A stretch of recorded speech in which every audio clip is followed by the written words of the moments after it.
Bien, rebonjour à tous. Je remercie les organisateurs de m'avoir proposé de venir animer cette deuxième partie de colloque consacrée à l'organisation du travail. Et heureusement, je suis un petit peu en retard, mais Monsieur Lallemand a déjà finalement très largement présenté aussi ces questions d'organisation du travail en présentant effectivement l'intérêt de réfléchir sur les nouvelles frontières, sur les tensions et les complémentarités. Et donc je n'ai finalement pas grand-chose à ajouter, si ce n'est que bien sûr, moi je suis juriste et j'ai une approche évidemment un petit peu différente parfois des problèmes d'organisation du travail, et avec la profonde conscience que les règles juridiques, qui sont évidemment très souvent malmenées, ignorées, voilà, ont quand même un rôle parfois, et même souvent de pivot, et que dans ces périodes de mutation du travail, eh bien évidemment, on doit impérativement avoir une réflexion sur ce rôle du pivot, qui est souvent un pivot des règles juridiques construit sur d'anciens paradigmes, d'anciennes situations, et que donc, bien évidemment, dans les périodes de mutation du travail, on doit réfléchir à ce qui se passe, et là, heureusement, nous avons tout l'arsenal scientifique qui est déployé aujourd'hui pour cela. Alors, c'est vrai que dans cette table ronde, sur l'organisation du travail, moi la juriste, j'ai quand même gardé certaines règles de base. C'est que c'est avec l'organisation du travail qu'on arrive à respecter la dignité des personnes, des travailleurs, des salariés, mais des personnes d'abord, des citoyens. Et évidemment, à travers tous ces termes, vous voyez qu'on est face à des situations différentes, mais toujours avec au centre la dignité, la préservation de la santé, et puis la possibilité de donner une voix, c'est-à-dire d'organiser la représentation des travailleurs dans le cadre de leur activité, quelle que soit d'ailleurs la qualification juridique de cette activité. Donc évidemment, toujours, quelles que soient les mutations du travail, le lien de avec l'organisation du travail est absolument essentiel, et cela, quelles que soient les mutations. Et donc évidemment, ces présentations que vous allez avoir aujourd'hui sont extrêmement intéressantes parce qu'on va envisager ces trois grandes mutations qui sont celles que l'on voit très clairement depuis 2000 et qui sont liées à d'abord l'internationalisation, la mondialisation, ensuite la financiarisation et maintenant la numérisation. Et alors j'ai été très intéressée par le fait que vous ayez mis sur cette table ronde, parce qu'il fallait des regroupements, j'ai bien compris, c'était finalement très difficile, compte tenu de l'originalité des présentations sur lesquelles je vais revenir. Eh bien, ce qui est très intéressant, c'est que nous en avons deux qui, évidemment, s'attaquent au numérique et à cette grande question des mutations liées à l'ère numérique, sur lesquelles je vais revenir avant de leur donner la parole, et puis la troisième sur la financiarisation. Et je me suis dit, et ça c'est une hypothèse que moi j'ai depuis longtemps, et comme je suis en retraite, je laisse les jeunes chercheurs développer ensuite ces hypothèses. Maintenant je suis dans une sphère de liberté qui me permet aussi la liberté de parole. Je suis à peu près persuadée que pour l'instant, compte tenu de la complexité, on est obligé de s'attaquer. Qu'est-ce qui se passe avec le numérique? Qu'est-ce qui se passe avec la financiarisation? On a déjà beaucoup travaillé, évidemment, maintenant depuis 15-20 ans, sur les questions d'internationalisation et de mondialisation. Mais que l'hypothèse, c'est qu'il va falloir combiner ces trois mutations et non pas les travailler séparément. Alors, pour l'instant, on travaille encore, effectivement, avec des effets qui sont extrêmement intéressants, qui vont vous être présentés, les questions du numérique et puis les questions de la financiarisation. Mais je pense que dans un certain nombre de secteurs, nous allons voir apparaître de façon très claire la nécessité, sur les impacts sur les organisations du travail, de combiner notamment la financiarisation et le numérique. Ça, on va le trouver extrêmement rapidement, parce que les effets sur les collectifs de travailleurs, c'est que non seulement il faut on est sur une imposition de nouvelles règles qui sont liées à la compétitivité, à la rationalisation des modes de gestion, de production, etc., mais en même temps qu'il faut gérer l'introduction, évidemment, de l'intelligence artificielle à l'intérieur des organisations. Et évidemment, tout ça avec des risques de sous-traitance pour que ça parte en Inde. Donc, en Inde ou ailleurs, hein, bien évidemment, hein, ou en Chine ou ailleurs. Donc, cette obligation de repenser les mutations du travail avec trois grands types de mutations, mais qui sont à articuler. Et je crois que là, finalement, avec cette présentation dans cette petite table ronde, on ouvre sur des débats qui vont être évidemment des débats encore plus complexes sur l'avenir, mais nous allons déjà nous attaquer à la première complexité. Alors, trois présentations qui sont extrêmement intéressantes.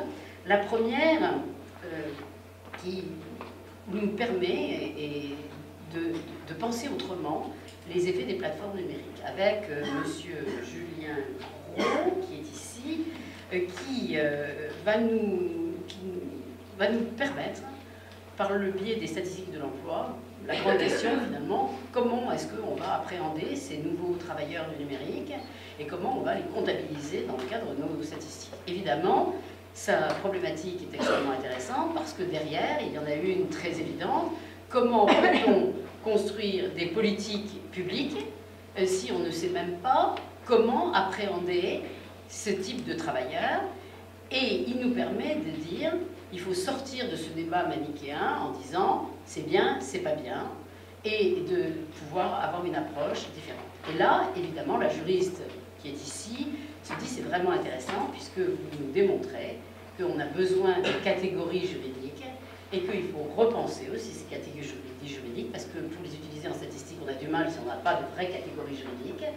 Et vous nous montrez que toutes les discussions finalement qu'on a eues depuis maintenant près de 20 ans sur les questions de subordination pour opposer la subordination juridique et la subordination économique doivent être dépassées pour effectivement permettre aux statisticiens de travailler correctement. Alors, le fait de sortir du débat manichéen, de dire c'est très bien le travail sur les plateformes numériques, c'est pas bien du tout, ce que disait M. Dupuy aussi ce matin, c'est évidemment extrêmement intéressant pour avoir ces bases nécessaires d'une construction de la pensée déjà sur ces questions-là, et puis évidemment de la possibilité de construire des politiques publiques. Dans la deuxième présentation, M. Ferguson va nous parler de l'intelligence artificielle, et vous pourrez constater que c'est extrêmement intéressant pour nous de pouvoir avoir une, je pourrais dire presque une typologie que vous présentez, sur l'interaction qu'il y a entre l'homme et la machine. Et là aussi, comme vous passez par des expériences, non pas par une analyse théorique de c'est extraordinaire, l'homme est magnifié, l'homme est marginalisé ou exclu, eh bien, le passage par l'expérience et l'expérience de terrain sur des questions que la grande majorité de la doctrine aborde par des postulats, et des postulats théoriques qui sont extrêmement intéressants, mais qui restent des postulats théoriques, nous permet d'avoir une porte d'entrée pour penser autrement ces interactions entre l'homme et la machine. Alors, j'aurais bien sûr beaucoup de questions, mais là, je vais vous laisser faire les présentations, je ne vais pas m'engager dans les questions, peut-être tout à l'heure. Et la troisième présentation, la présentation de M. Bélanger, va nous ramener à une question finalement qu'on a été amené à envisager peut-être un tout petit peu plus, notamment par toutes les questions qu'il y a eu sur la restructuration, et là les juristes ont eu beaucoup, sur évidemment l'impact de la financiarisation et du changement des types d'actionnaires sur les modalités de gestion, et surtout évidemment les transformations. On revient aussi à un certain nombre de problématiques de la première table ronde, et sur les transformations du cœur de métier qu'il y a là aussi dans le domaine de la santé que nous avons déjà abordé ce matin. Donc vous me permettrez de faire une belle transition entre la première table ronde et la deuxième table ronde. Alors je vous remercie à présent, puisque j'ai eu le plaisir de vous lire. Je crois que vous présentez des questions qui sont extraordinairement cruciales, dans une période où on a quand même des mal-être extrêmement profonds face à ces mutations et qui se manifestent en premier lieu sur le terrain de l'organisation du travail. Donc vous nous permettez d'ouvrir ces champs de réflexion, ces champs de pensée, et je vous en remercie par avance. Et je passe tout de suite la parole à M. Julien Gros, donc, qui est chargé de recherche au CNRS au l'Est. Là, il y a un peu de Provence ici, donc comme je viens aussi de la Provence, je suis très contente, et qui va nous parler des statistiques de l'emploi face aux mutations du travail indépendant. Donc vous avez la parole pour environ 15 minutes, de façon à ne pas dépasser trop. Il faut que je sois le maître du temps. Comment on revient au bureau de ça, de cette parole?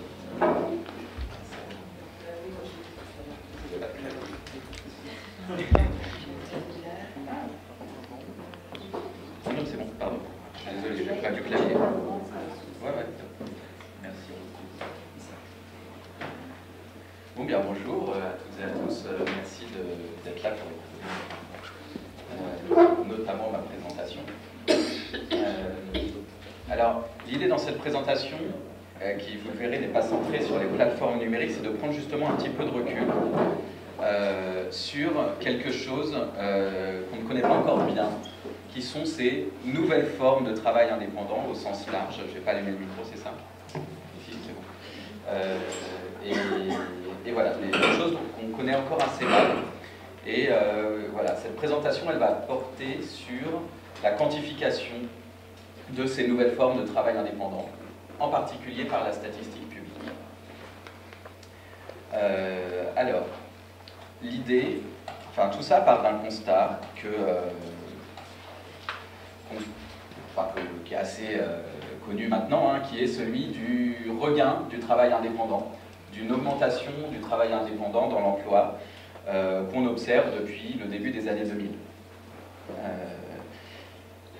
Ce regain, il est en grande partie dû à la création en France, notamment, de dispositifs d'incitation à l'auto-emploi, comme l'auto-entrepreneuriat.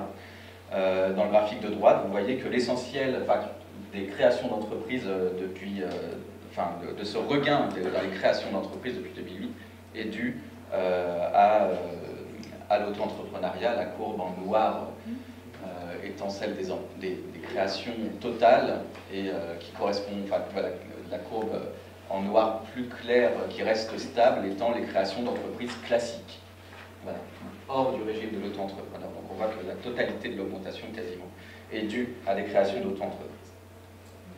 Alors, pourquoi travailler là-dessus? Déjà parce qu'on connaît encore très peu de choses de ça et que la statistique... Je suis désolé, j'avais un peu de problème avec les claviers et j'arrive pas trop à gérer le truc. Bon, déjà, il y a une grande inconnue, et ça, on en a reparlé dans l'intro, et je pense que ça traverse tous les débats, c'est qu'on ne sait pas qui sont ces travailleurs. On ne sait pas qui sont ces travailleurs, ça veut dire qu'on alterne entre des représentations enchantées et des représentations misérabilistes de ces situations. Voilà, je ne reviens pas sur ces débats qui structurent l'essentiel du débat public. Derrière ça, on a aussi des enjeux qui sont plus d'ordre politique et juridique, notamment des enjeux de qualification du travail. En gros, avec l'auto-entrepreneuriat en France, se multiplient quantité de situations indéchiffrables ou difficilement déchiffrables qu'on a du mal à classer en salariés ou indépendants, qui occasionnent beaucoup de conflits devant les prud'hommes notamment, de savoir si ces personnes doivent être considérées comme salariées. Et tout ça est largement renforcé par l'apparition des plateformes numériques qui jouent précisément avec ce flou. Plateformes numériques, j'entends évidemment Uber, Deliveroo et tout ça, que chacun connaît bien maintenant. Derrière ça, évidemment, il y a un enjeu de protection sociale qui protège ces travailleurs, qui finance les droits sociaux qui sont attachés à leur travail. C'est quelque chose qui n'est absolument pas nouveau. Le rapport Supio à la fin des années 90 évoquait déjà le problème de ces faux indépendants, de ces semi-indépendants, de ces indépendants dépendants. La terminologie n'est d'ailleurs aujourd'hui pas encore tout à fait stabilisée. Et là-dessus, plusieurs chercheurs, plusieurs entreprises, plusieurs instituts statistiques et les États à travers eux cherchent à quantifier ce phénomène. Et les chiffres produits varient considérablement. Alors c'est tout à fait normal, c'est dû à la variabilité du phénomène dans le temps, la variabilité du phénomène entre les pays et les législations du travail qui leur sont propres, et aussi parce qu'aucune définition commune n'est encore adoptée, établie, et selon l'angle par lequel on regarde ce problème, on aborde le problème, on obtient des résultats très différents.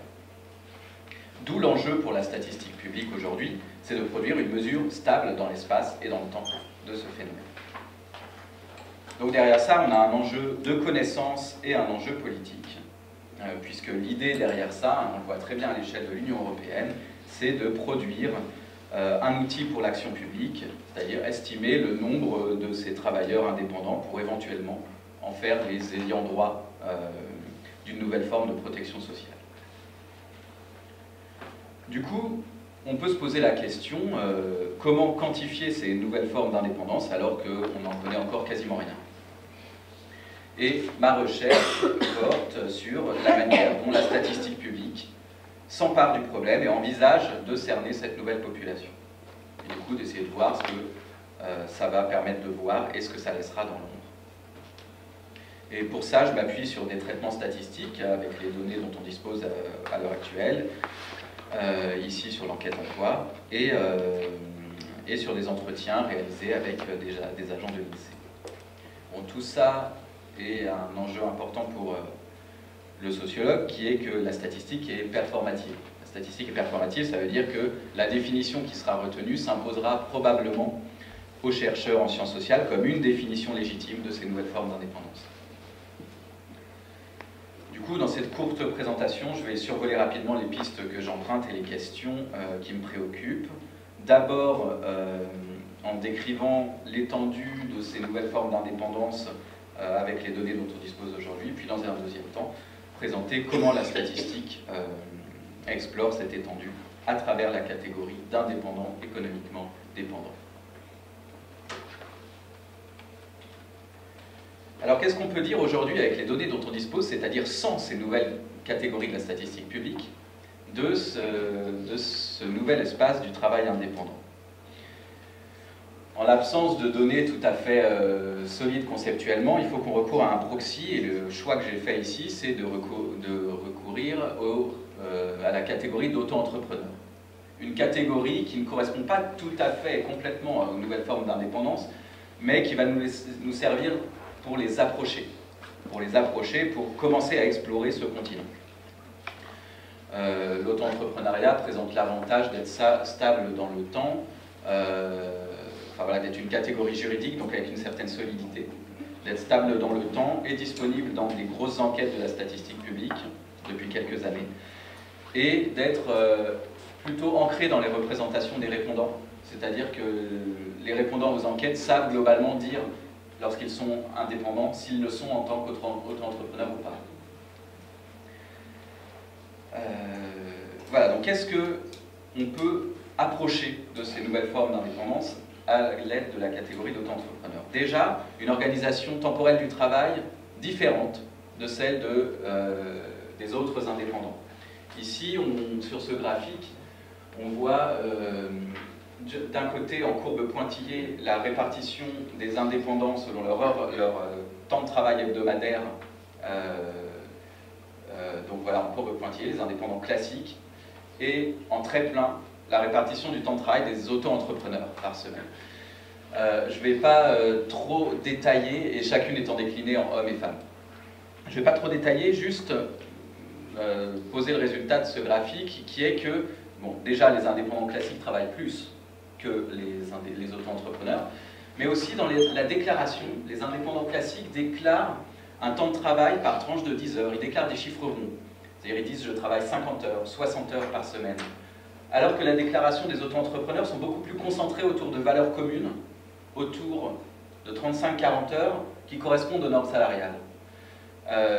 Et plus encore, on observe, et surtout pour les femmes, un pic de déclaration autour de ce qui correspond à peu près à un temps partiel salarial, autour d'une vingtaine d'heures par semaine. Ce qui laisse entendre que derrière l'organisation concrète du travail des auto-entrepreneurs, on a une norme salariale, en tout cas beaucoup plus importante que chez les autres auto-entrepreneurs, les autres indépendants. Les auto-entrepreneurs se diffèrent également, des autres indépendants par leur propriété sociale au sens large, on va dire. Alors assez grossièrement ici, on voit qu'ils contiennent plus d'enfants d'ouvriers et moins d'enfants d'indépendants que les autres indépendants. on y trouve plus d'immigrés et plus d'enfants d'immigrés. L'auto-entrepreneuriat est un statut avec le travail intérimaire dans lequel on trouve le plus d'immigrés et d'enfants d'immigrés. On y trouve plus d'anciens chômeurs et d'anciennes inactives, et le niveau de diplôme y est moindre, c'est-à-dire que c'est globalement un segment du marché de l'emploi moins qualifié. Mais on y trouve aussi plus d'enfants de cadre que parmi les autres indépendants. Ce qui laisse entendre que si l'auto-entrepreneuriat concerne principalement des individus situés dans les régions les moins qualifiées de l'emploi, on y trouve aussi également des personnes particulièrement qualifiées. Donc voilà, on observe une certaine polarisation, même s'il faut garder en tête qu'il se diffuse principalement des segments les moins qualifiés de l'emploi. Troisième constat, qui est dressé ici à partir d'une analyse des correspondances. Je vais passer sur la construction, mais en gros, c'est un espace qui est construit à partir de propriétés socio-démographiques et de variables liées au parcours professionnel ou à la situation dans l'emploi. Ce qui permet de dégager un espace des formes d'emploi, ici distingué entre hommes et femmes, un espace des formes d'emploi où l'on trouve à gauche de cet espace des formes d'emploi stables, les personnes en CDI et les personnes indépendantes, autres que les auto-entrepreneurs, et à droite, une région de l'emploi précaire où l'on trouve les intérimaires, les personnes en CDD et les auto-entrepreneurs. Donc on voit à partir de cette première projection, de cette première approche, que l'auto-entrepreneuriat se situe dans des segments plus précaires de l'emploi que les autres indépendants. On observe aussi une autre chose intéressante qu'il faut garder en tête, qui est que l'auto-entrepreneuriat, lorsqu'il est exercé comme profession complémentaire, c'est-à-dire à côté d'une autre activité, ce qui est le cas de beaucoup de personnes, puisque le statut a été calibré pour ça, pour permettre le cumul d'activités.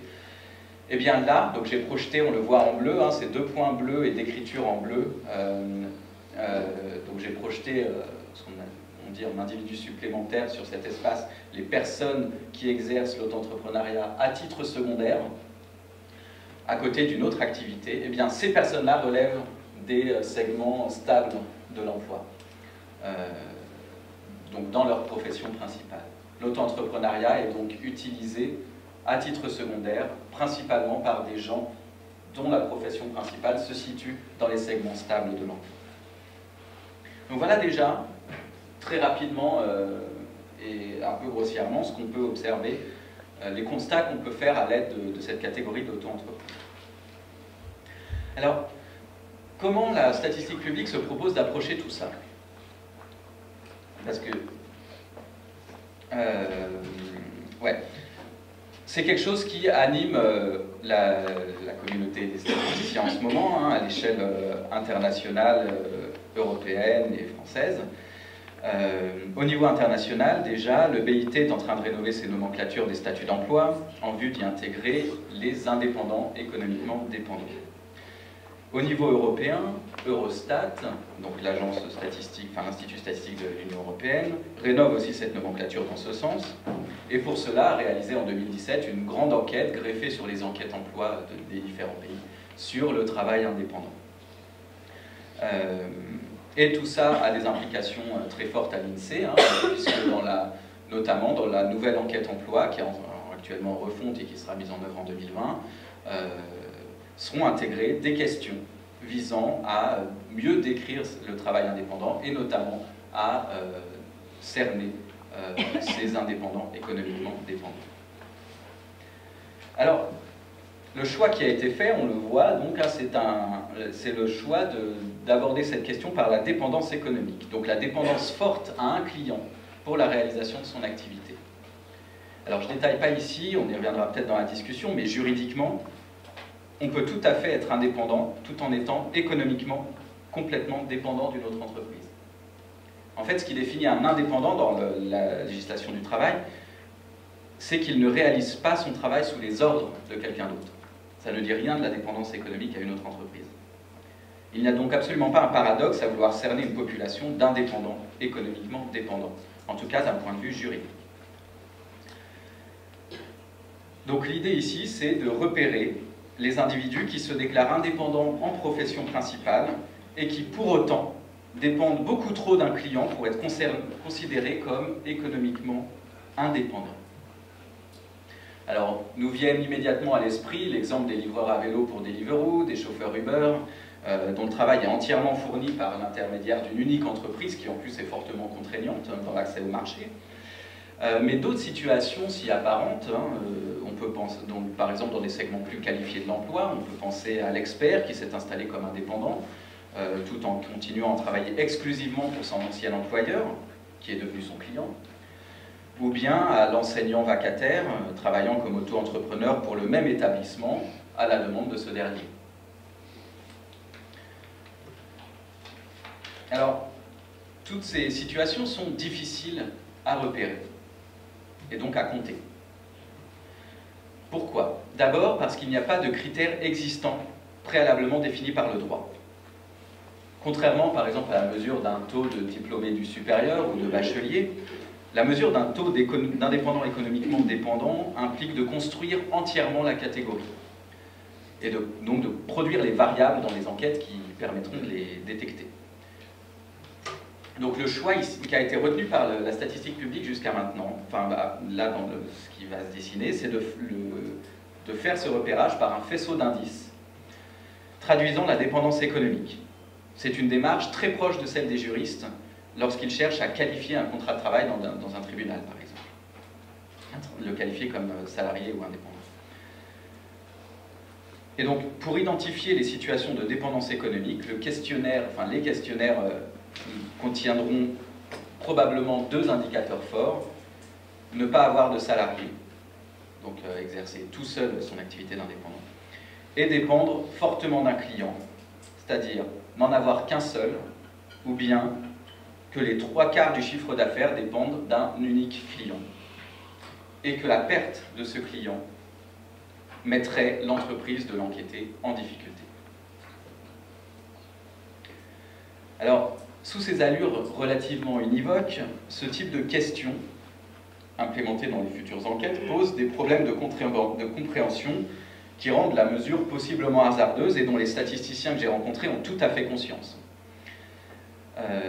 Par exemple, un chauffeur Uber ou un livreur Deliveroo diront-ils travailler pour un seul client, la plateforme, ou pour plusieurs, les passagers de leur taxi, enfin de leur véhicule, ou les acheteurs de repas. Il est possible que l'interprétation soit très équivoque et ne corresponde pas à ce que nous, on voudrait déterminer, c'est-à-dire à connaître la fragilité de leur situation, à savoir s'ils dépendent de la plateforme pour la réalisation de leur travail. En fait, ici, ce qu'affrontent les agents de la statistique publique, c'est le caractère peu formalisé des situations. C'est l'absence de mots pour décrire la situation qu'on rencontre, et cela d'autant plus que la loi n'est pas claire à ce sujet et que les entreprises elles-mêmes et les plateformes brouillent volontairement les situations. Et enfin, dernière remarque, il faut aussi avoir à l'esprit que cette manière d'appréhender la dépendance économique se concentre sur la profession principale, et on a vu que ça, du coup, laissait de côté toute une partie de ces nouvelles formes d'emploi indépendants qui ont précisément été calibrées pour être utilisées comme cumul. Pour conclure, les difficultés de quantifier cet espace, enfin, il y a plusieurs raisons aux difficultés de quantifier cet espace. D'abord, on connaît globalement mal la structure du travail indépendant. Ensuite, il s'agit d'un espace touché par la précarité, les situations y sont fragiles et mouvantes. Ensuite, parce que c'est un espace peu formalisé, où les repères changent rapidement, où la figure du client est mouvante et parfois volontairement brouillée. Et enfin, parce que les situations sont très variables, parfois à la frontière du travail au noir, parfois presque en salariat déguisé. Et là-dedans, le critère de dépendance économique retenu par la statistique publique adopte une approche juridique qui s'appuie sur des caractères économiques de la profession principale, l'existence de salariés et le nombre de clients. Et ce faisant, on a des chances d'attraper les segments les plus formalisés et pas tant les zones grises de ce vaste ensemble encore mal défini que constituent les nouvelles formes de travail indépendant. Merci.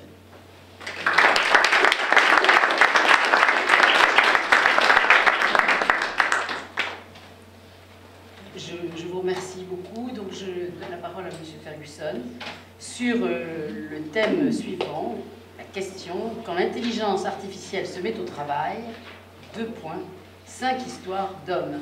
M. Ferguson est à l'ICAM de Toulouse, donc l'ICAM avec évidemment des ingénieurs qui s'occupent d'intelligence artificielle, ce qui lui donne des expériences de terrain, mais par ailleurs, sociologue. Avant de commencer, j'ai une petite question à vous poser. Est-ce que vous avez déjà joué au jeu de Go? Oui. Qui a déjà joué au jeu de Go? C'est à peu près représentatif de la population française, puisque ce jeu compte environ à peu près 2500 licenciés, donc c'est relativement confidentiel, pas très nombreux à avoir joué. Le jeu de Go, c'est le plus vieux jeu de combinaison connu dans l'histoire des jeux, dans l'histoire de l'homme. Il y a même relativement nombreux de variables et de probabilités de coups, puisqu'il y en aurait autant que d'atomes dans l'univers. Donc ça donne une masse, effectivement, de coups potentiels assez importante. Pourquoi je vous parle du jeu de Go? Parce qu'en 2016, une machine dite intelligente, AlphaGo, une spin-off de Google, a battu Lysidol au jeu de Go, Lysidol étant considéré comme un des meilleurs joueurs de l'histoire. La particularité du jeu de Go, c'est que pour une machine, l'approche par calcul de probabilité n'est pas satisfaisante. Si vous voulez que votre ordinateur calcule à chaque fois le meilleur coup, vous avez deux problèmes. D'abord, il peut mettre plusieurs semaines pour trouver le bon coup, parce que c'est très long. Et ensuite, il risque de brûler, puisqu'il va surchauffer. Donc il faut autre chose que du calcul, comme l'avait fait Deep Blue lorsqu'il avait battu Kasparov aux échecs. Il faut autre chose, et cette autre chose, nous avons pour habitude de l'appeler intelligence. Et il semblerait que sur ce jeu, eh bien, une machine ait développé de l'intelligence. Alors cet épisode, bien que ce jeu en dehors de l'Asie soit relativement confidentiel, eh bien, inaugure la majorité de la littérature sur le sujet. Il se serait passé quelque chose. Il se serait passé quelque chose, et ce quelque chose provoque un état d'urgence sociétale.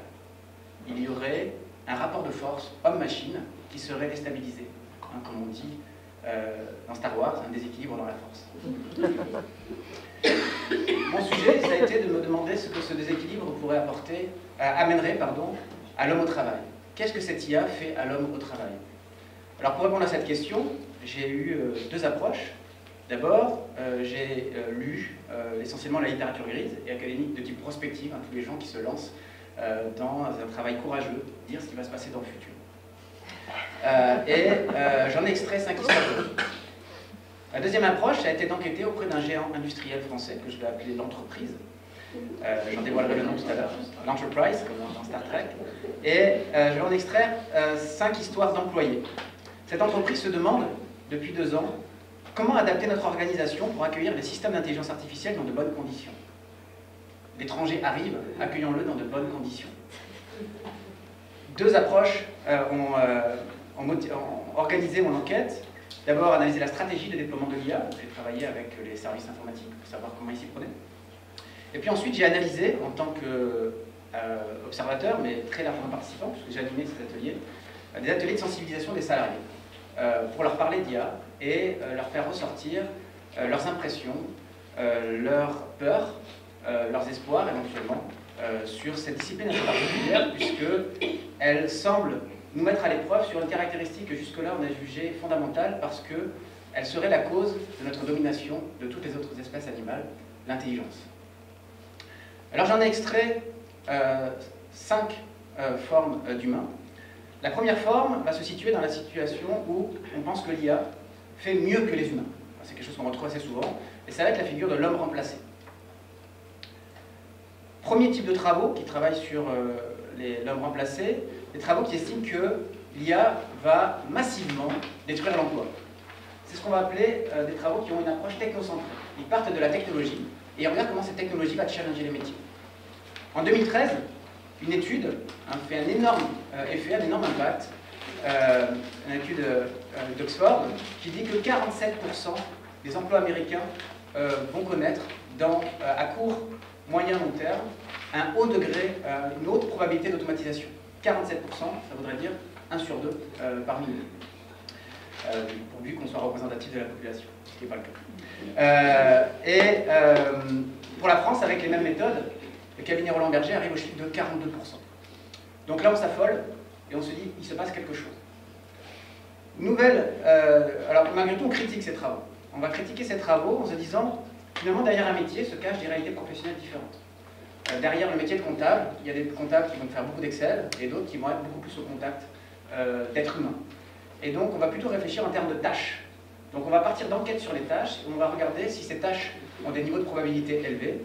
À partir de là, on va calculer des niveaux de probabilité d'automatisation pour un bassin d'emploi particulier.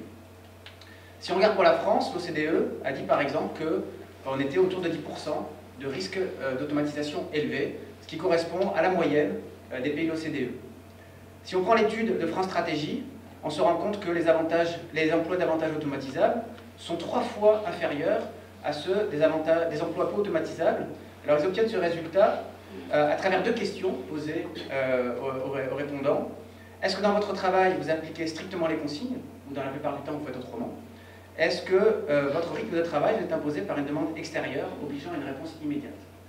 Quand vous avez la réponse « j'applique strictement les consignes et je ne dois pas répondre immédiatement à une demande d'un client ou d'une demande extérieure », eh bien, vos tâches sont probablement fortement automatisables. Qu'est-ce que ça donne du côté de l'entreprise? L'employé remplacé. Alors d'abord, on me met à l'aise pour que je puisse travailler sereinement avec l'entreprise. On me dit, chez nous, on ne licencie pas. Ce n'est pas dans notre culture.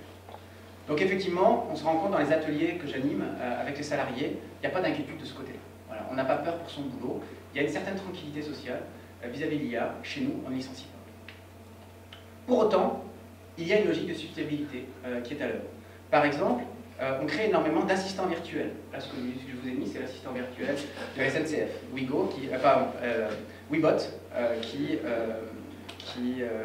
vous aide à trouver votre billet le moins cher possible. Voilà ce qu'on me dit. En interne, nous avons supprimé un demi-équivalent temps plein et créé un demi-équivalent temps plein entraîneur d'IA. Chez le prestataire, 3 équivalents temps plein ont été supprimés. Ce sont des économies pour nous. Donc là, il y a une logique de suppression, ou en tout cas de substituabilité, non pas dans l'entreprise, mais chez le prestataire, et on peut faire des économies. Alors ce que l'on voit en fait, c'est que l'IA ne supprime pas des emplois, mais repense les postes. À chaque situation de mobilité, à chaque départ à la retraite, à chaque constat de surcharge de travail, plutôt que de raisonner systématiquement par est-ce qu'on met une ressource humaine supplémentaire, on regarde si il n'y a pas une probabilité d'automatiser un certain nombre de tâches par un robot intelligent. Voilà un peu la dynamique de la substituabilité.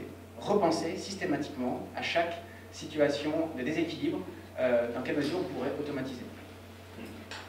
Maintenant, voyons travailler avec l'IA. Alors ça donne 3 figures, l'homme augmenté, l'homme dominé et l'humanité divisée. Je ne vais pas développer aujourd'hui, ce sera pour la version premium, vous verrez dans l'article. Alors voyons maintenant l'homme augmenté, selon quelle logique elle s'exprime. C'est l'idée d'avoir une collaboration homme-IA qui soit capacitante, versus collaboration homme-IA aliénante. Hein, lorsque vous avez un marteau dans la main, c'est plus efficace pour enfoncer un clou. Et bien là, c'est un petit peu la même chose, être plus efficace et non pas supprimer la main qui tire le marteau. Dans un rapport, on peut lire « On doit donc aller vers un meilleur partenariat entre l'homme et le robot, l'homme se concentrant sur tout ce qui n'est pas automatisable et apportant sa véritable valeur ajoutée. » Laurent Alexandre, un des grands prophètes de l'IA en France, dans son livre « La guerre des intelligences », évoque un quotient de complémentarité avec l'intelligence artificielle, qui remplacera à terme le QI, qui pourrait devenir l'indicateur phare de l'employabilité. Donc voilà, on aurait ce coefficient de complémentarité. Alors j'ai été inspiré à un moment par la présentation d'Anaïs et je me suis dit, Barack Obama, qui aurait gagné les élections en grande partie grâce au fait qu'il a maîtrisé cette nouvelle dimension de la data, eh bien, est-ce que ça suffit? Parce que finalement, ils ont tous cet accès maintenant à ces professionnels de la data.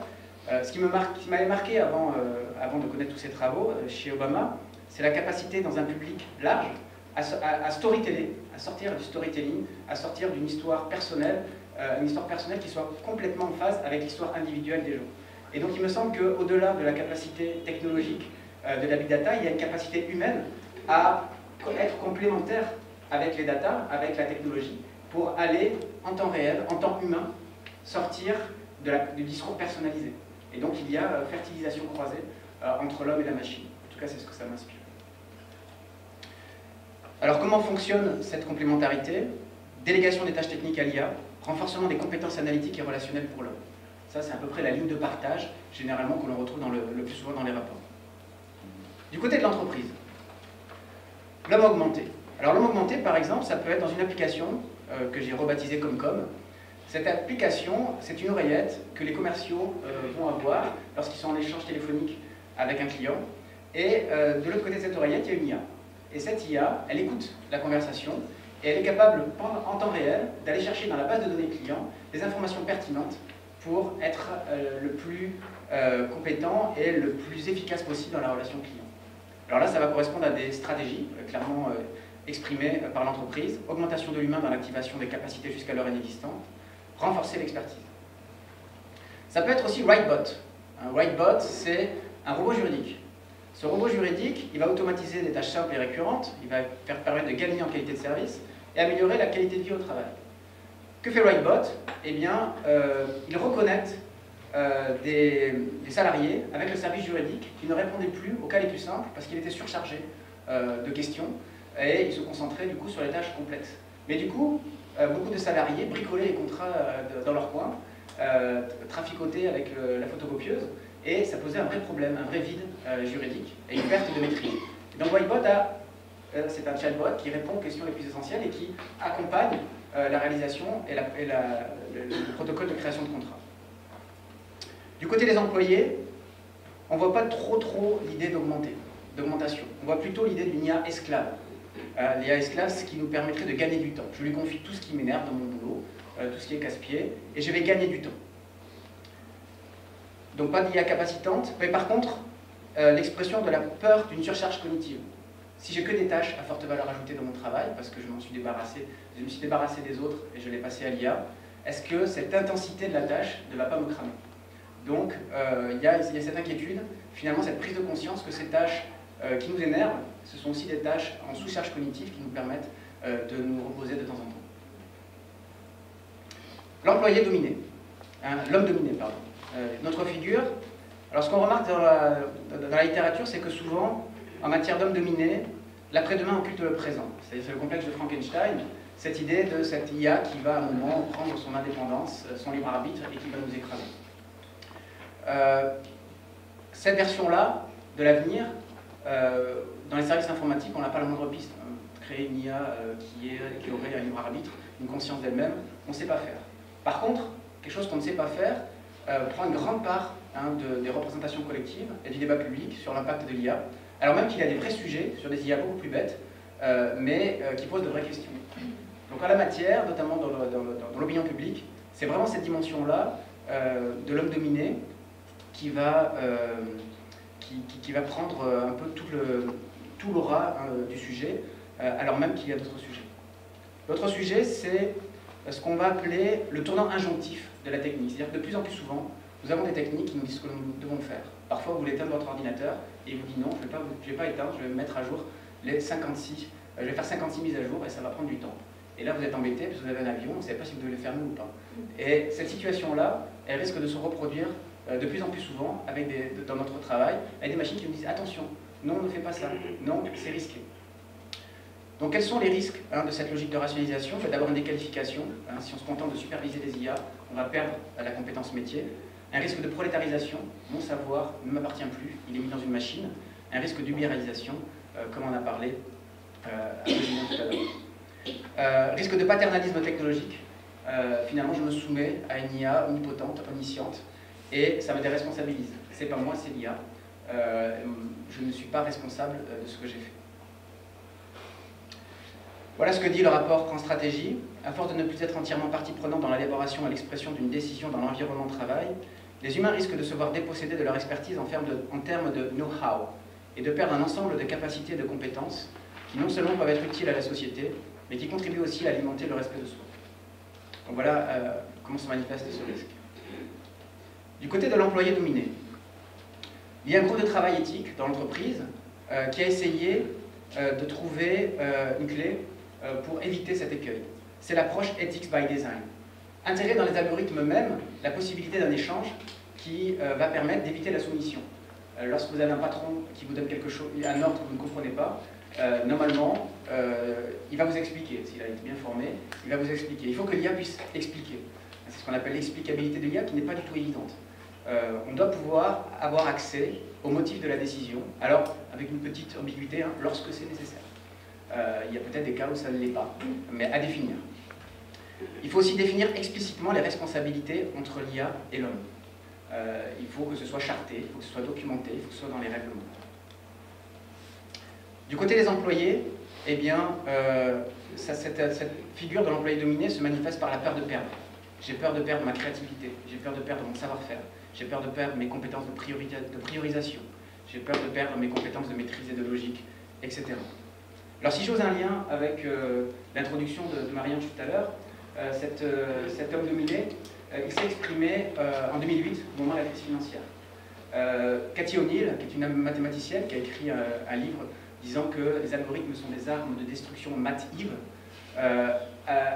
s'est mis dans cette mathématicienne s'est intéressée à ces enjeux-là d'éthique de l'intelligence artificielle lorsqu'elle a vu tous les traders incapables d'arrêter les robots qui achetaient des actions alors même que le contexte et l'environnement étaient totalement modifiés. Elle faisait n'importe quoi, mais les traders n'arrivaient pas à les arrêter.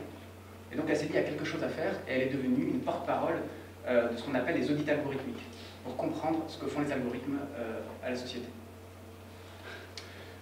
Dernière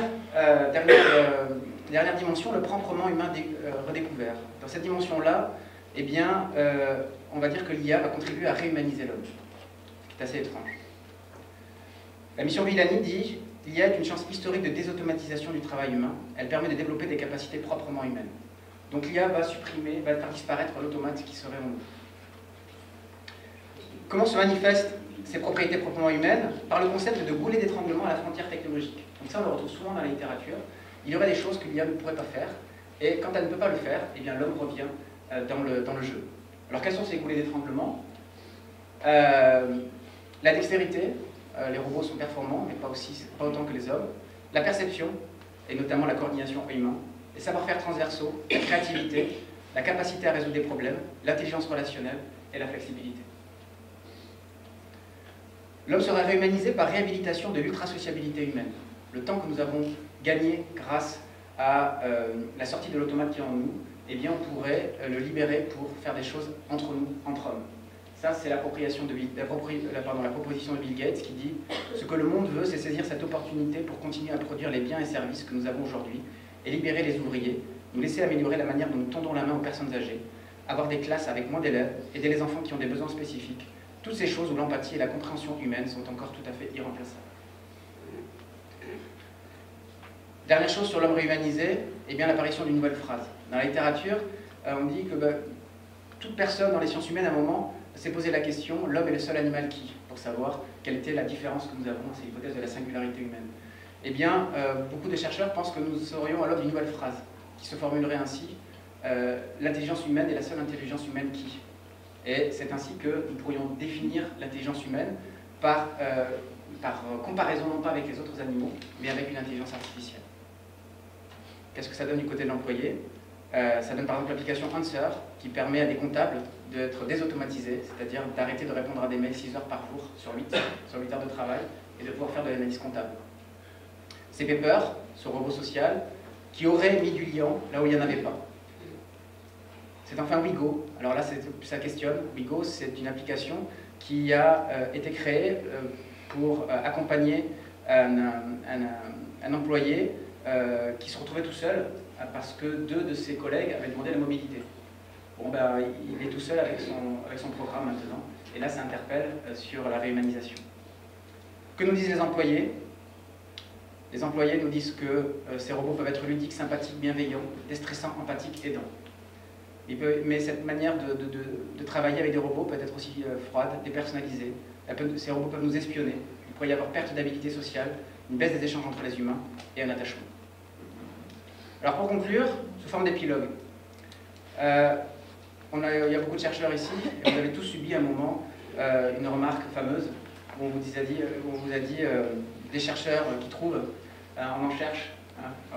C'est la grande phrase de De Gaulle. L'IA a-t-elle fait de moi un chercheur qui trouve? Je me suis interrogé sur mes propres liens avec des robots. J'ai commencé la recherche ici. Il y avait des ordinateurs, mais c'était le nouveau au service du monde ancien. Les ordinateurs m'aidaient à trouver les livres plus rapidement. Donc c'était une contribution assez limitée. Puis j'ai découvert Google, et Google m'a donné 548 000 occurrences pour faire mon premier sujet de recherche. Et là, il a fallu que je priorise, et ça a été très difficile. Je pense que je me suis arrêté aux 5 premières pages. J'ai découvert ensuite Gstore, maintenant il y a Google Scholar, qui m'a donné quelque chose de plus intéressant, mais avec plus de 3000 occurrences. Je ne pense pas être allé au-delà des 3000. À mesure que je travaillais sur l'IA, mon téléphone a commencé à m'envoyer des informations sur l'IA. Et ça, c'était très intéressant, c'est ce qu'on appelle des algorithmes de recommandation. Ces algorithmes m'ont profilé et ont découvert quel était mon intérêt. Et donc, ils ont passé leur temps à m'envoyer des informations qui me plaisaient. Au début, c'était passionnant, et puis petit à petit, j'avais l'impression d'être enfermé. Et ça a un nom, c'est l'enfermement dans la bulle personnelle d'information. Plutôt qu'un chercheur augmenté, j'étais devenu un poisson rouge augmenté. Avec mes collègues, qui faisaient la même étude que moi, avec mes étudiants, eh bien, nous avons commencé à discuter des mêmes choses. En fait, nous recevions les mêmes articles. Nous étions 2 poissons rouges dans le même aquarium. Donc, c'était pas très efficace. Depuis quelques mois, j'éduque un robot qui s'appelle Flint.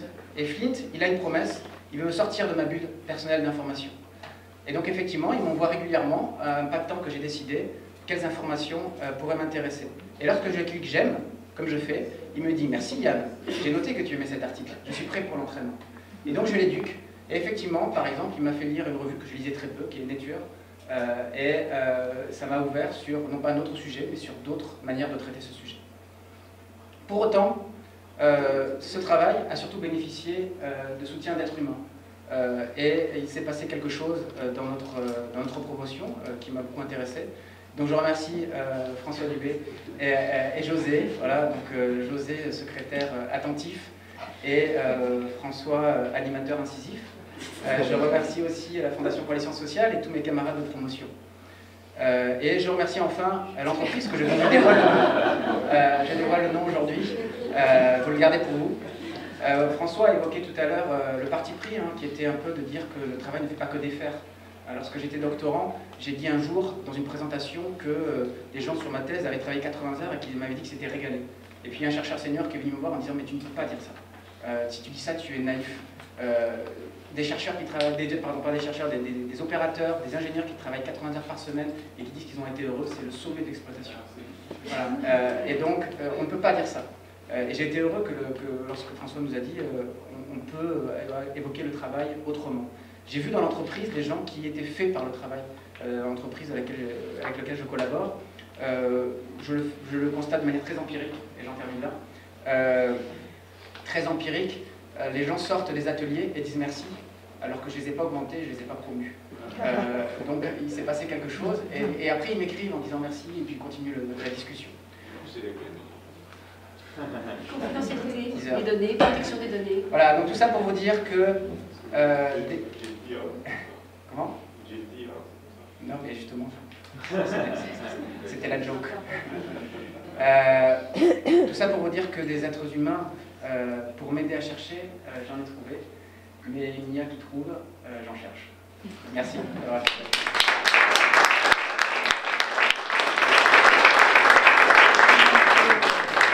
Vous comprendrez pourquoi je ne l'ai pas coupé, parce qu'on a quand même un petit peu dépassé le temps, parce que comme il y avait des remerciements sur la dimension humaine qui entourait tout ce projet, il fallait quand même laisser le temps de ne pas rester que dans un bocal, parce que nous allons retenir peut-être d'autres choses de cette communication, mais au moins que dans un bocal, comme aujourd'hui, il peut y avoir plus de 2 poissons rouges.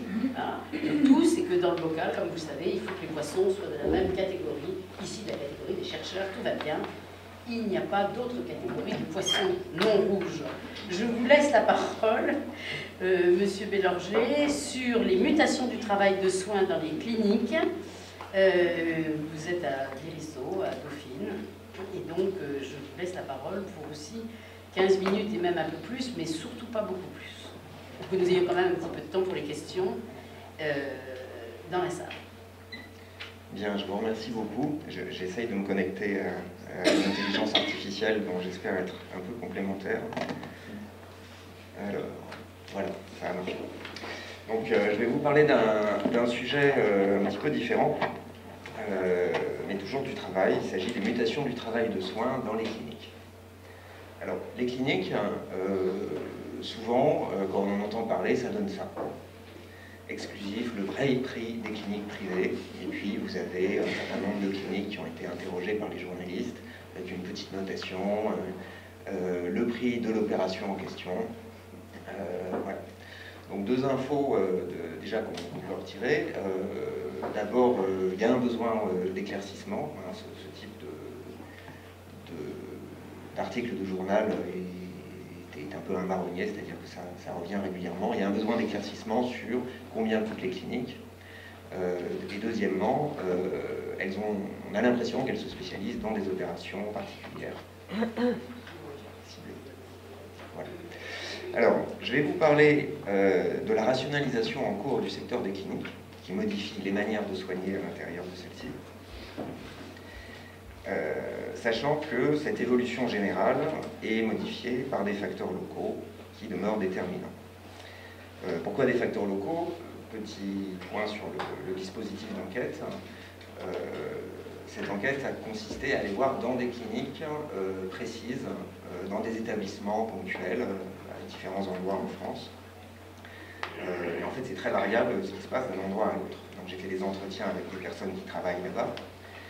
Et par ailleurs, j'ai utilisé des bases de données qui sont gérées par une agence rattachée au ministère de la Santé, qui utilise ces bases de données pour la tarification des cliniques. Et donc, ces données donnent un peu une image de ce qui se passe à l'intérieur.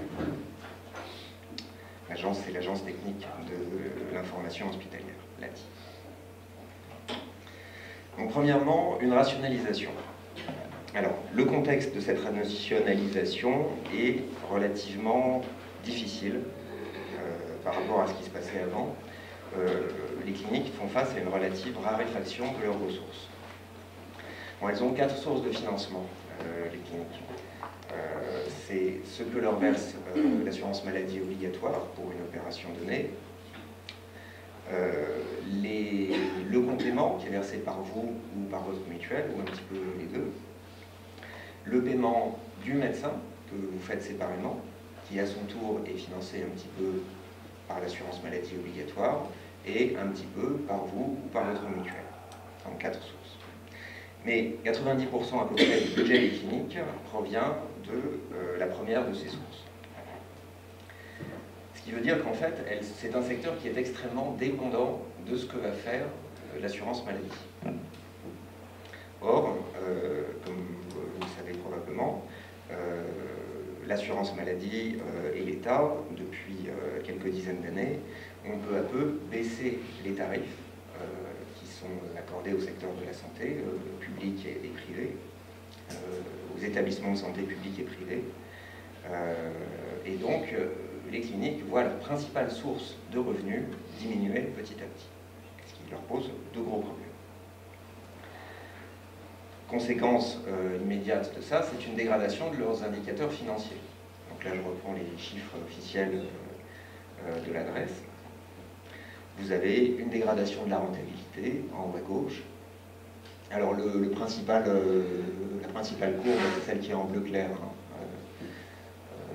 Ensuite, il y a des répartitions par type de clinique, mais c'est secondaire pour le propos aujourd'hui. Donc légère baisse de la rentabilité. Idem pour la capacité d'investissement, la baisse est un peu plus forte. L'investissement pour les cliniques, c'est très important, puisqu'elles font beaucoup de chirurgie et qu'elles ont besoin de plateaux techniques qui sont très coûteux. Et de plus en plus, aujourd'hui, elles utilisent des robots pour les opérations qui sont encore plus coûteux. Donc baisse de l'investissement qui est problématique et hausse inversement de l'endettement. Alors, face à cette situation générale, le secteur a réagi en se concentrant. C'est-à-dire que les cliniques les plus en difficulté ont été rachetées par d'autres, moins en difficulté.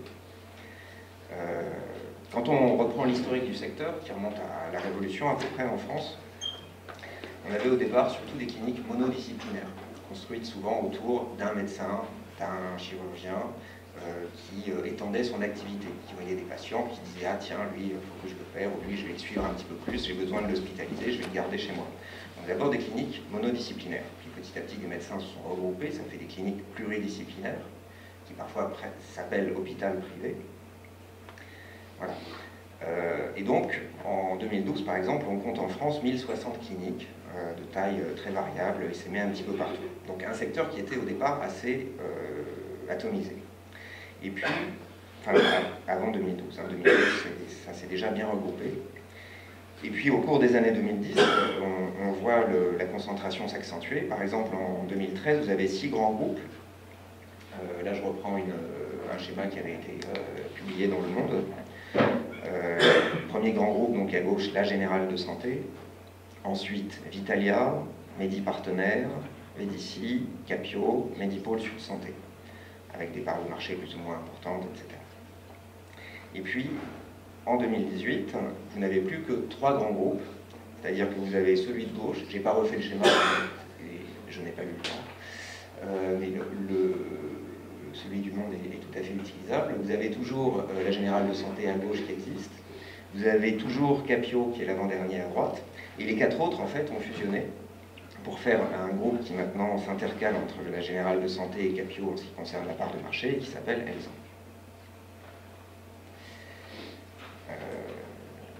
Voilà, alors, évidemment, cette concentration, ça soulève des questions économiques, en plus de soulever des questions pratiques pour nous, les patients. Les questions économiques sont notamment celles du risque de position dominante, d'abus de position dominante, de concentration excessive.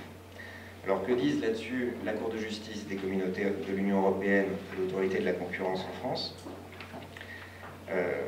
Alors, elle considère que d'abord, il y a un marché commun de la santé, enfin, qui est un marché de la santé, de l'hospitalisation, qui est commun au public et au privé.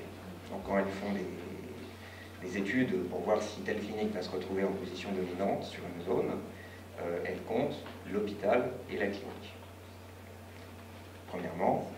Et deuxièmement, le marché pertinent est celui dans lequel les utilisateurs peuvent se déplacer en 30 minutes en voiture. Donc quand vous avez eu les rachats au cours des années 2010, en général, il y avait une autorisation qui devait être donnée par l'autorité de la concurrence. Donc elle vérifiait, établissement par établissement, clinique par clinique, si oui ou non, la situation concurrentielle demeurait suffisamment ouverte pour qu'il n'y ait pas de risque de hausse des prix ou d'autres phénomènes délétères. Et on arrive un petit peu à une limite, dans la mesure où la dernière grande opération de regroupement a été autorisée à condition qu'un certain nombre de cliniques soient revendues par l'autorité rachetante. Et on arrive à une part de marché dans certaines zones de 45%, sachant que ces grandes autorités estiment qu'à partir de 50%, c'est trop. Alors, encore une fois, on peut se demander si 50%, c'est... pourquoi ce chiffre? Est-ce qu'il n'y a pas déjà des risques d'abus de position dominante avant 50%, ou est-ce qu'on ne pourrait pas aller jusqu'à 70% par exemple? Le débat est ouvert à mon avis. J'accélère un petit peu. Les conséquences sur le soin. Alors, je vais reprendre la classification de Michael Porter, qui date des années 70 et qu'il a republié de manière quasiment inchangée en 2008, ce qui montre, on va dire, sa force à travers le temps. Cette classification consiste à dire que pour faire du profit, une entreprise doit lutter contre 5 forces qui s'opposent à elle. Et ça marche très bien pour les cliniques. La première force, ce sont les clients. Alors les clients, en fait, ce sont des patients. Ce sont des personnes qui sont plutôt face à la maladie, en position de faiblesse.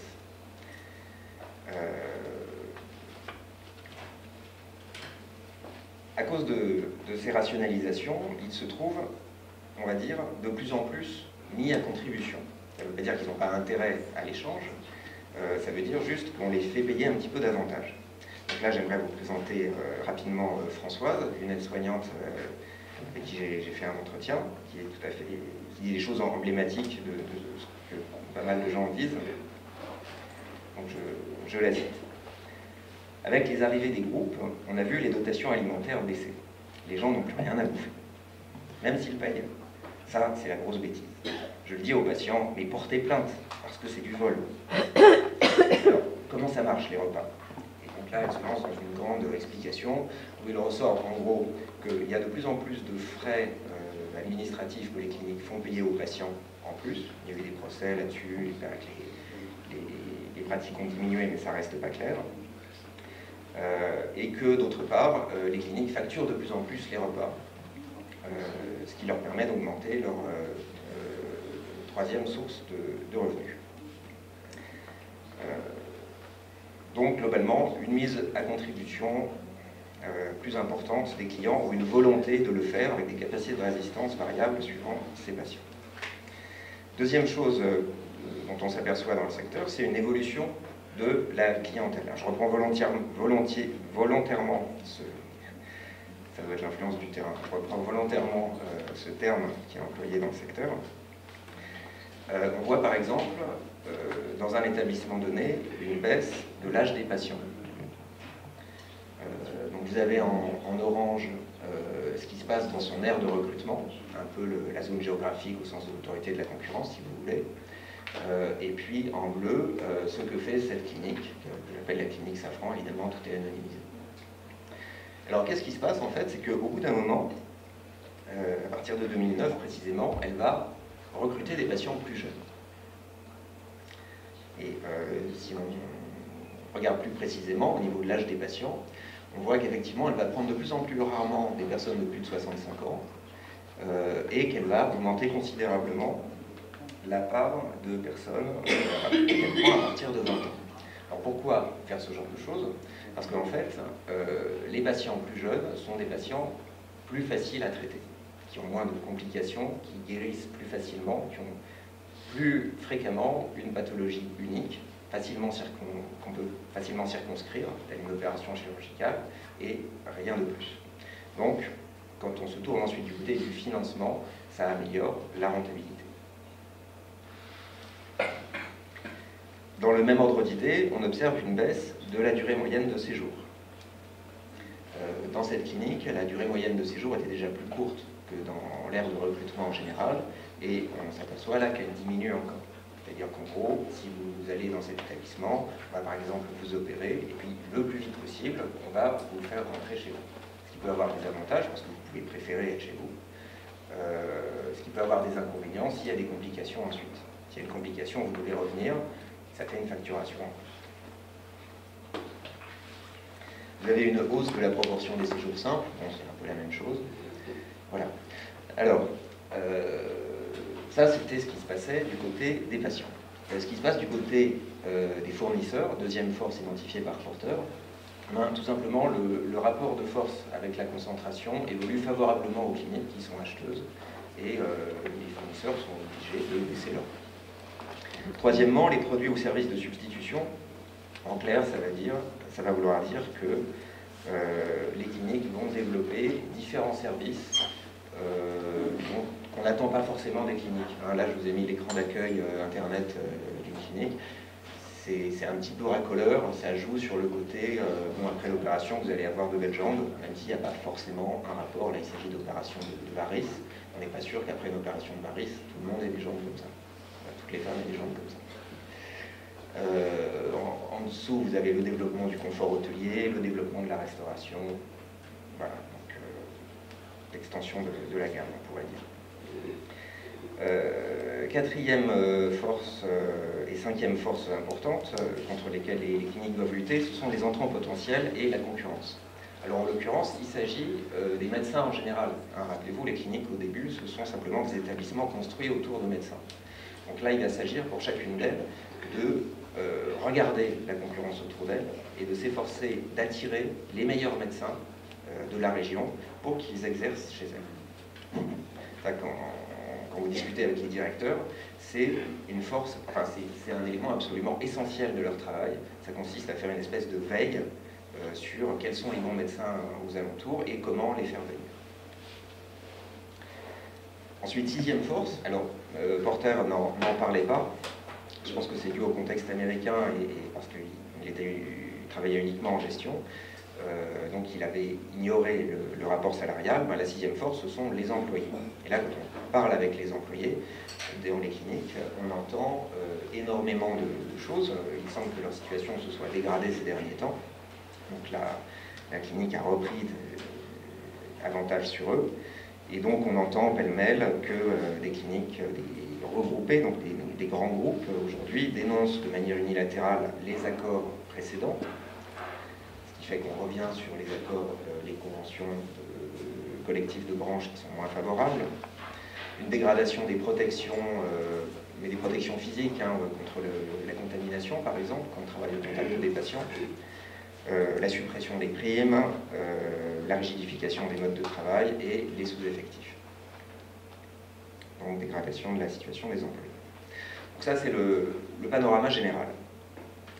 Ensuite, quand on regarde d'un établissement à l'autre, on voit que les facteurs locaux demeurent déterminants. Alors il y a une hypothèse qu'on a évoquée, c'est l'impact de la financiarisation. Je vous le fais court parce qu'il reste peu de temps. Est-ce que celle-ci dégrade particulièrement les choses? Alors, dans certains cas, oui. Là, vous avez par exemple, toujours dans la clinique de tout à l'heure, ce qui s'est passé. Donc, elle a été rachetée par un fonds de pension, par un grand fonds financier en 2007. Et c'est à partir de ce moment-là qu'on voit les évolutions dont je vous parlais tout à l'heure. Là, j'ai mis spécialement la hausse de l'activité, gros développement de l'activité, mais avec les dégradations dont je vous parlais tout à l'heure. C'est un peu la même chose. Pour d'autres établissements, eh bien, il y a une déconnexion temporelle complète entre la financiarisation et les évolutions dont je vous parle. Pour la clinique Œil de Tigre, par exemple, qui a été rachetée en 2002, vous pouvez voir des évolutions. Il y en a d'abord très peu dans les années qui suivent, et puis il y en a, mais beaucoup plus tard, à partir de 2008.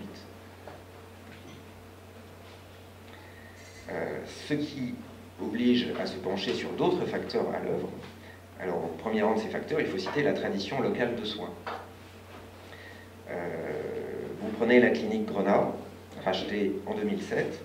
Qu'est-ce qu'on observe? Que oui, il y a eu des petites évolutions, mais finalement, en tendance sur le long terme, ça ne change pas grand-chose. Pourtant, elle appartient au même groupe que la clinique Safran. Alors, pourquoi de telles différences? Eh bien, parce que sur place, il semble y avoir une tradition de soins très forte qui s'oppose au changement impulsé par la nouvelle direction.